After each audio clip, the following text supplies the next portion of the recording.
Good morning, everyone. I'll be the one to continue or the last reporter about our topic, making a scheme of work and unit plan. So my topic is all about how to create a unit plan.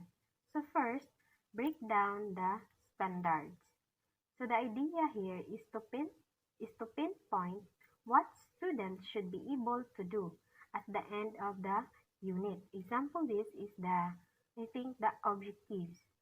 So the second, determine a summative assessment. So to determine the type of assessment, which or what way you assess your students, whether you enjoy giving performance tasks or a written test. It is a good idea to write the questions or tasks. You will be going to always prepared and more prepared to teach the unit. The main point here is that by understanding what the assessment will look like, you as the teacher will be able to better prepare your students. You may be familiar with the lesson planning framework, understanding by design, to which this is the core concept. So the third one is the scaffold, the skills from basic to complex. So this may consider what skills have been learned in prior years and where gaps may exist, so that you can place emphasis the additional time on those areas. So make note of lessons that may be more difficult so that you allow adequate opportunities for students to become familiar with the contents. It includes the summative and formative assessments on the calendar. So the last one or lastly is incorporate mathematical practices. So in this point, at the different objectives and skills and brainstorm on how to incorporate the mathematical processes in how to incorporate mathematical processes through activities. This might mean stations where students are analyzing for the error or a lab on constructing triangles. So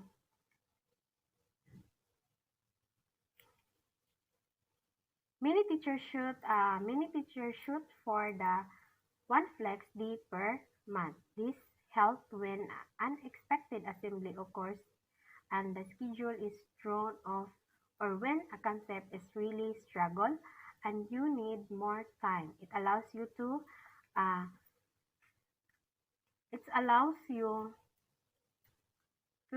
have a briefing room and gives permission to take time necessary without ruining the plan.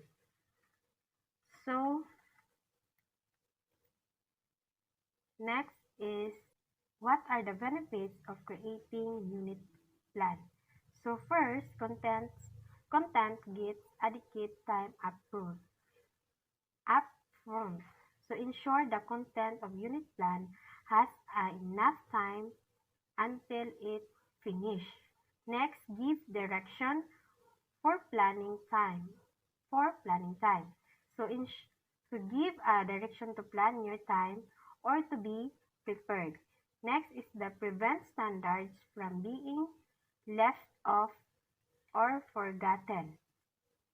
So unit plan is to have your guide so that you will not forget some lessons or topic in that day or that main day you will be going to discuss or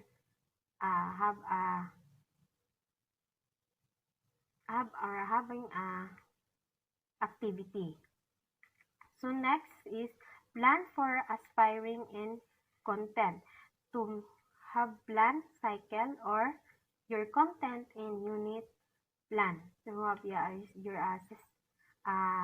guide on how or the cycle of your unit plan. So next, clear direction for assessments. To have a clear point or direction for the assessment, or you have your direction for your assessment on how you give to the students your assessment. And the last one is provides a varied approach to activities and teaching strategies. So to provide a techniques or a different way or different direction for the activities and for the teaching strategy. For the teaching strategy, so the unit plan I think is a lot like your your guide, or like it's something different from the lesson plan or the curriculum guide. You have your guide for that day or the activity. So now let's differentiate the lesson plan and unit plan. So first, the definition of them. So a teacher plan for teaching an individual lesson in lesson plan. In definition of unit plan for a unit which consists of many lessons. So in the lesson plan is only a one lesson to create, but the unit plan is more lesson created by individual. The lesson plan created by individual teacher, like what as we did, or we are in example what we did. So in a one student create, or the teach, or especially for the teachers. So next, the unit plan created by sectional head or head of the department, whether I think that this is like a school calendar or the unit or the activities. Next, the time consumed covers only one lesson and takes only few hours to create. So time in the lesson plan, it's only the I think the discussion is the longest is 1:30 minutes, like that. And the unit plan takes a lot of hours, takes long or more hours to create a unit plan.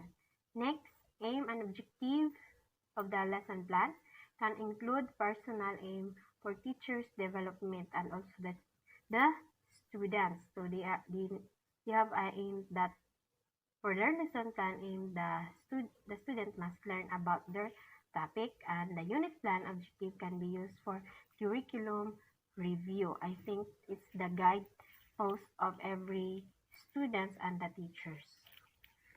So now let me show you the example of unit plan. So here, this is the example of unit plan. And these are the references of our